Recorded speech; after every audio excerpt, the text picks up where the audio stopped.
Hello, and welcome to Micro ASMR. Today, we're going to be looking at my latest comic haul. Gone to the comic shop a couple times in the last few weeks, especially on Small Business Saturday, and got some good things to read. I've been most excited for the Red Sonja holiday special. I really enjoyed Dynamite's holiday specials. A few years back, they also did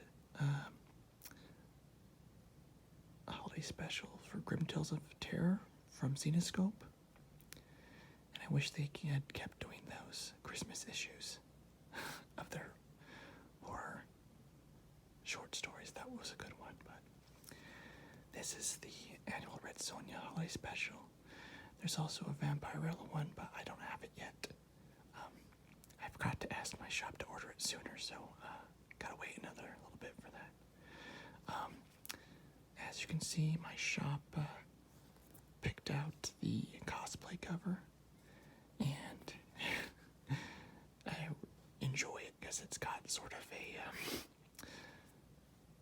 low-budget horror vibe almost to it. She's got a fake severed head and packages and stuff, which reminds me of a lot of late 90s, early 2000s low-budget horror films I've watched. But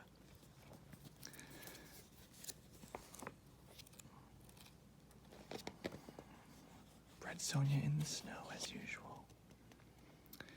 She's got a little bit more on this time. A lot of the time she's actually wearing more in the comics than she does on the covers, so. But I do love a good ghostly wintry tale, and these often end up being that. Red Sonja is actually the whole entire reason I got into collecting comics. I just found her very empowering from a rather young age. Growing up as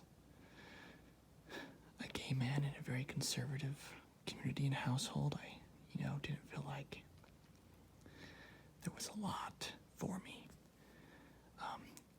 And I did find a lot of strength and empowerment in female warriors, especially Red Sonja, so there's that. This one is the Christmas special for Star Wars from Marvel, Life Day.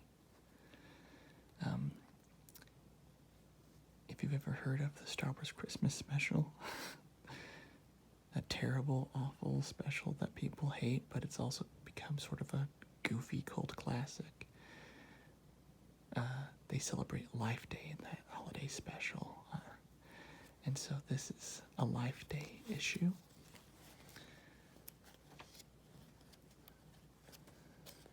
So we got to see what happens with Han and Chewbacca and Leia in this one.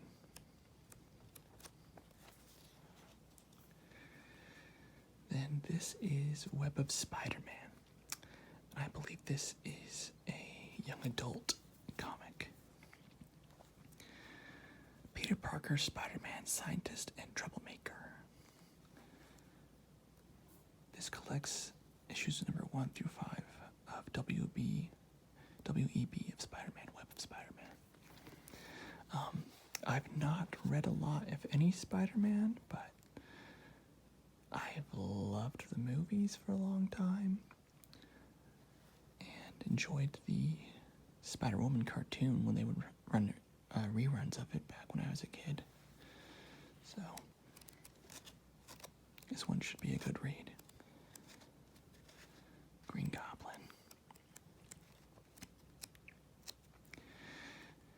As you might guess, our comic shop is kind of highlighting a lot of Spider-Man collections right now because of the upcoming Spider-Man movie that a lot of us are excited for. I'm excited to see the Sam Raimi movies. War of the Bounty Hunters. This one has gotten a lot of good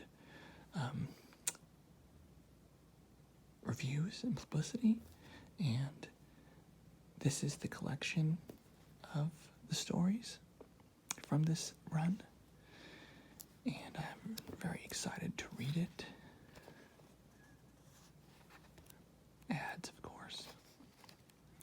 Star Wars comics are really great. They explore parts of Star Wars we don't usually get to see, but a lot of good stuff. And there's that, I can't remember that character's name, but she's from the Solos, a Star Wars story movie.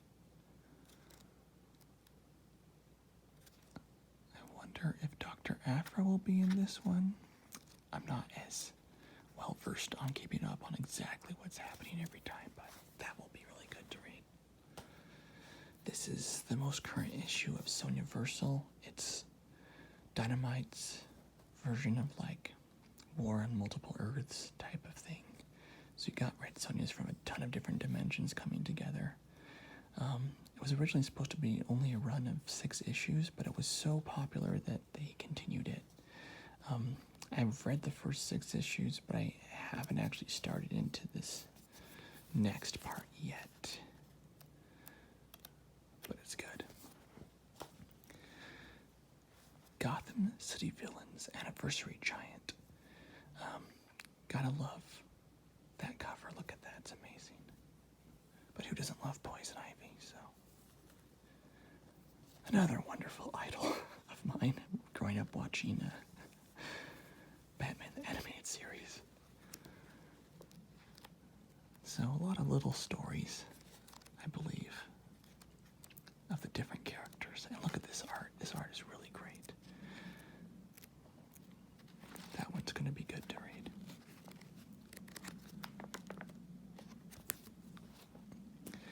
This is the second issue of DC vs. Vampires that they started in October.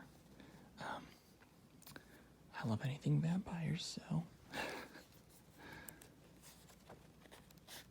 it'll be interesting to see where they go with the story, because the first issue was really just a setup for the rest of the series, but it should be really good. Here is the most recent issue of the Invincible Red Sonja. This is a very popular current running series, so I believe either this one or the current canon Red Sonja line, I can't remember which one, is being written by one of the writers of the last Harley Quinn run. But it's gonna be good. I've enjoyed this one so far. And the art style's nice. I think Sonja's facial expressions, especially in this one, are great. So, then the most recent issue of Harley Quinn. Currently, there is the Fear State Harley Quinn series, which is the current canon running Harley Quinn, and then there's also the Harley Quinn animated series comic series. And my partner and I loved the cartoon both seasons, so we're gonna be reading that one, and then this one's really great too. I've actually really liked this one. I'm a little bit behind on reading this one though, because I thought it was in my automatic pull subscription file for my comic shop, and it wasn't, so I missed a bunch of issues, so now I have a bit of a backlog. I haven't gotten to it yet. And then finally, Maniac of New York, The Death Train. It's one I've been really wanting to read, and when I went in during their Small Business Saturday and saw they had the collected first volume, I went ahead and picked it up. I love slasher movies and everything, and I like to see what twists they're going to do on it. Got a Jason-like slasher there. And the artwork in this one's so good.